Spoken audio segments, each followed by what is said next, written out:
Michael Madhusudan Dutta কবি পরিচিতি 1824 সালে 25শে জানুয়ারি বাংলাদেশের যশোর জেলায় সাগরদাড়ি গ্রামের এক সম্ভ্রান্ত বংশে তার জন্ম হয়। 13 বছর বয়সে তিনি কলকাতায় আসেন। স্থানীয় স্কুলে কিছুদিন পড়ার পর হিন্দু কলেজে, বর্তমানে প্রেসিডেন্সি কলেজ বিশ্ববিদ্যালয়ে ভর্তি হন। অল্প দিনের মধ্যেই তিনি কলেজের অধ্যক্ষ D.L. রিচার্ডসনের প্রিয় ছাত্র হয়ে ওঠেন।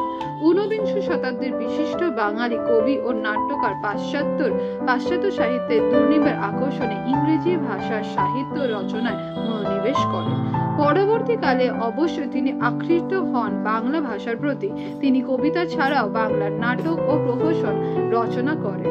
তিনি বাংলা ভাষার সনেট ও অমিত্রাক্ষর ছন্দের প্রবর্তক। তার সর্বশ্রেষ্ঠ সৃষ্টি রামায়ণের উপাখ্যান অবলম্বনে রচিত মেঘনাদ বধ কাব্য। তার অন্যান্য উল্লেখযোগ্য রচনা হল দি ক্যাপটিভ লেডি ইংরেজিতে, শর্মিষ্ঠা, কৃষ্ণকুমারীর পদ্মাবতী নাটক, বুড়ো শালিকে ঘাড়ের রো, একেই বলে সভ্যতা প্রহসন, তিলোত্তমা সম্ভব কাব্য, বীরাঙ্গনার কাব্য, চতুর্দশপদী কবিতাবলী ইত্যাদি।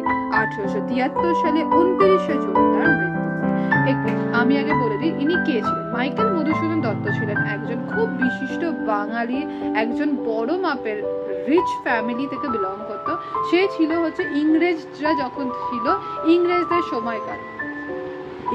সময়কাল টাইমেতে তিনি একজন খুব বিশিষ্টভাবে একজনের যার নাম হচ্ছে D.L. রিচার্ডসনের প্রিয় ছাত্র।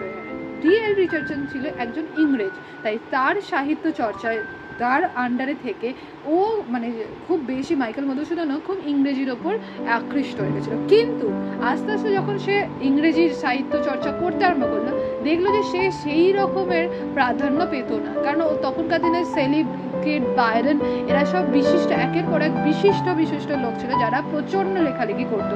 তো তাদের লেখা দেখে তখন কিন্তু সবাই বেশি আকৃষ্ট হতো, কিন্তু একে সবাই হেয় করতো। নিজের দেশের লোকেরা হেয় করতো কারণ সে বাংলা ভাষাকে ছেড়ে দিয়ে ইংরেজি ভাষাকে চুজ করেছে। আবার ইংরেজরা হেয় করতো কারণ সে ইংরেজি ভাষা সেরকম দক্ষ তাদেরকে মনে করেনি, কারণ তাদের কালচার অন্যদেরকে অ্যাপ্রিসিয়েট করা ছিল না।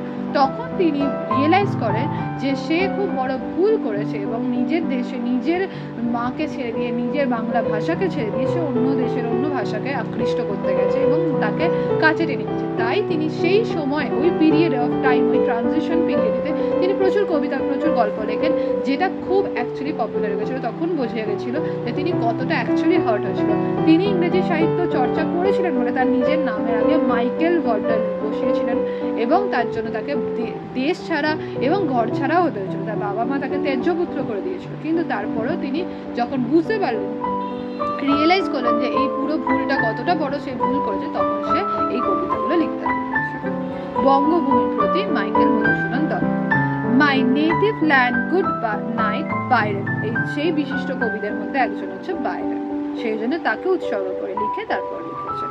রেখমা দাসের মনে এ মিনতি করি পদে, সাধিতে মনের সাথ ঘটে যদি পরমান, মদহীন করোনাগ তব মনোকুক্ষ নদে, প্রবাসে দৈবের বসে জীব তারা যদি খসে, এ দেহ আকাশ হতে নাহি খেত তাহে, জন্মিলে মরিতে হবে অমরকে কোথা কবে, চিরস্থির কবে নীর হায়রে জীবন নদে, কিন্তু যদি রাখো মনে নাহিমা ডরি সমনে, মক্ষিকাও গোলে নাগো পরিরে অমৃত হ্রদে, সেই ধন্য নরকুলে লোকে যারে নাহি ভুলে, মনের মন্দিরে সদা সেবে সর্বদন, কিন্তু কোন গুণ আছে যাচিব যে তব কাছে, হেন অমরতা আমি কহ গো শ্যাম্য জন্মনতে, তবে যদি দয়া করো ভুল দোষ গুণ ধরো, অমর করিয়া বর দেহ দাসে সুবরতে, ফুটি যেন স্মৃতি জলে মানসেমা যথা ফলে, মধুময় তামরস কি বসন্ত কি শরতে।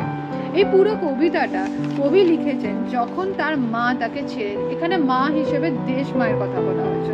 তো তিনি এই পুরো কবিতাটা কি তাকে বলেছে, তার দেশ মায়ের প্রতি একটা কৃতজ্ঞতা জানিয়ে কবিতাটা লিখেছে।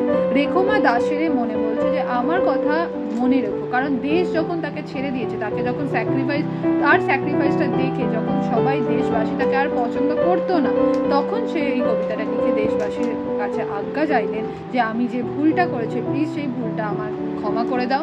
আমি অনেক বড় ভুল করেছি যে আমার নিজের দেশকে, নিজের মাকে ছেড়ে দিয়ে অন্যজনকে খুঁজতে গেছি। সেখানে আমি মিনতি করছি তোমার কাছে, কৃতজ্ঞতা বোধ করছি তোমার বারবার ধরে জানাচ্ছি যে প্লিজ আমাকে মনে রাখো, প্লিজ আমাকে ভুলো না, কারণ আমি যে ভুলটা করেছি সেটা ভোলার নয়, কিন্তু তাও আমি তোমার কাছে একবার চাইছি এই দেশ, এই মাটি, এই সমস্ত কিছুকে ভুলে গিয়ে আমার কাছে একবার মনে রেখো, মা যেমন আমার কাছে ফিরে এসছে, তো সারা দেশবাসী যেন আমার কাছে ফিরে আসে।